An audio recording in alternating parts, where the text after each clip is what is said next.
مردم خیز سرزمین رہی ہے کہ اس پر تاریخ کے کئی ادوار میں اس قسم کی حالت آ چکی ہے، مگر غیور افغان عوام نے، اس مردم خیز سرزمین نے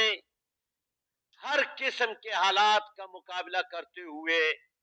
اپنے سرزمین کا دفاع کیا ہے۔ جناب اسپیکر، افغانستان اپنے تاریخ میں کبھی بھی غذائی قلت کا شکار نہیں رہا ہے۔ 15 اگست کے بعد جو صورتحال نافذ ہوئی اور اس سے پہلے افغانستان کے تمام آئینی ادارے وہاں موجود تھے، ان کے منتخب پارلیمنٹ تھا، منتخب ممبران اسمبلی تھے جس طرح آج ہم ہیں۔ اور یہ بھی میں بتاتا چلوں کہ دنیا کے 80 ممالک سے افغانستان کی حالت بہتر تھی۔ آج اگر ایک جانب افغانستان کو زرعی اجناس کی قلت کا سامنا ہے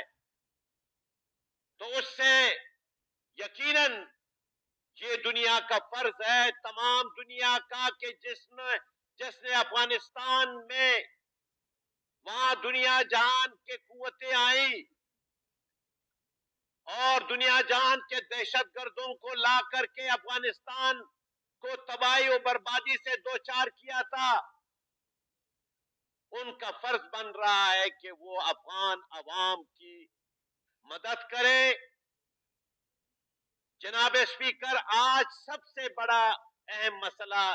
افغان عوام، افغانستان کی آزادی اور اس کے استقلال کا ہے۔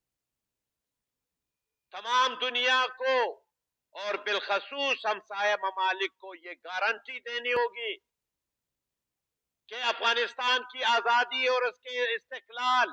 اس کی عارضی تمامیت، اس کی سرزمین کی دفاع، اس کی ضمانت دینی ہوگی، اور جو ہمسایہ ممالک مداخلت کر رہے ہیں وہ مداخلت سے باز رہے۔ جناب اسپیکر،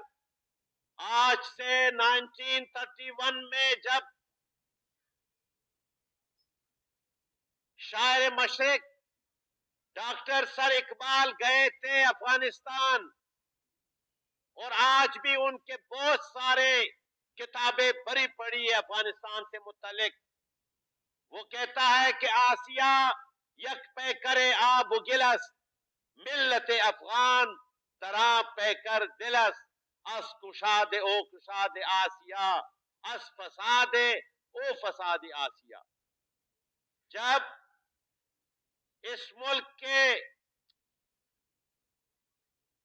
خواب دیکھنے والے یہ کہہ رہے ہیں کہ یہ کوہ سار کے رہنے والے اور ان کی وجہ سے یہاں پر سب کچھ قائم ہے، اور افغانستان میں اگر امن ہوگا تو پورے دنیا میں، ایشیا میں امن ہوگا،